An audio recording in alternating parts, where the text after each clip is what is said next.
ભાઈ કંઈક મને માર્ગદર્શન આપવા માટે ઊભો કર્યો છે. તમે બે શબ્દ તમને કહે.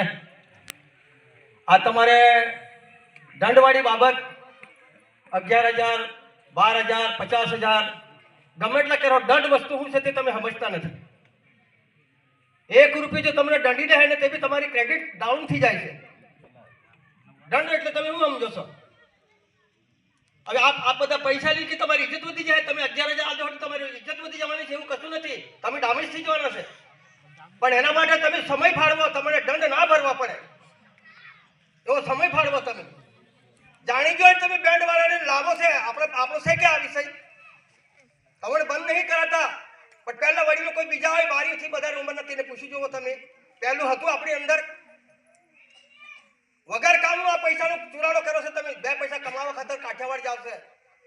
રોજદારી હવારમાં ઉઠી ટિફિનો બાંધીને ફરો છે. એ બધા પૈસા તમે ભેગા કરીને આવા કામમાં વાપરો છો કે તમારા સોરી માટે વાપરો કે ગામના માણસોને જમાડવા માટે વાપરો, કથા માટે વાપરો. તમે એકદમ જ જઈ તે વાપરી નાખો છે. એ બરાબર નથી. આ લક્ષ્મી વસ્તુ કહેવાય છે. એ વિષ્ણુની અર્ધાંગિની કહી છે એને તમે જઈ તે નાશો કરો, વેડફી નાખો તો સારું દેખાય.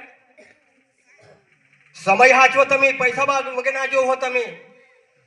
આપણા વડીલો પહેલા શું કરતા હતા? જાણ છેટી જવાની હોય તો ગાળામાં હીદું નાખી લેતા હતા, તપેલો બી લઈ લેતા. વાટે રાત રહી તો રાંધી ખાઈ લે. સૂર્યને કારણે તોરણે સડી જાય અને ના સડી જાય ને ડોંગારા વાળા પાસે તૈયાર રહી નાહવું પડે. લગન તો લગે 1 કલાક પછી બી થશે પણ તોરણ સૂર્યની કિરણે લઈ લેવાય.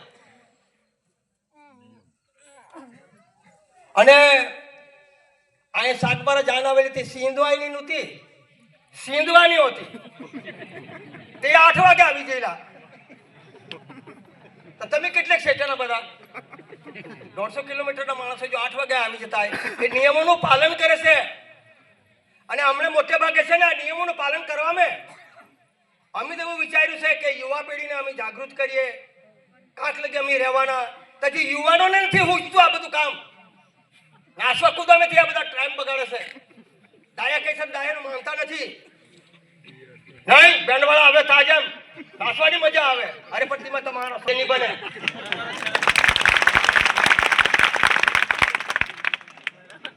કેમ કે તમે એટલે બાર એટલે મારે લાસ્ટની વાત છે. તો બધું થઈ જવું જોઈએ, બધું વળાવી દેવાનું, બધું કામ થઈ જવું જોઈએ તે વખતે એમ. એટલે 12 વાગે લગ્ન કરે એનો વિષય નથી એવો. પણ 12 પછી તો લગ્ન થવાનું ના જોઈએ આપણી સમાજની અંદર. તમે 5 વાગે 4 વાગે લગ્ન કરો એટલે આપણા માટે શોભતું નથી. હોય વડીલ કોઈ હોય ત્યારે પૂછી જોજો તમે પહેલા શું કરતા હતા તે. અરે પણ એને નથી પૂછતું. આ બધું બોલે છે તે નથી પૂછતું તેને. આવા વાળાને નથી પૂછતું કે આવા વાળાને નથી પૂછતું કે આ બધું સાંભળે છે ને તેઓ. આ બધા લગ્ન કરવા વાળા બેઠા હોય ને કોઈ બીજા નથી આવ્યા ને તારે ઠોકરે. એને પોતાની નથી સમજ પડતી કે મારે કઈ સમય પર જવાનો. હું મારી પોતાની વાત કરું છું. જેટલા બી જાણે ડાયા હતા તે બધા નિયમો ઘડાયા હશે. અહમ નથી કરતો, અહંકાર નહીં કરતો, પણ બધા નિયમોનું પાલન કરું છું મેં.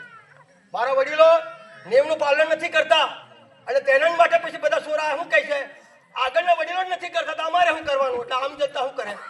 પહેલા જે વડીલો છે વડીલો નિયમનું પાલન કરવાની જરૂર છે. તો વડીલોને બી મેં કેમ છે કે તમે પોતે પોતાના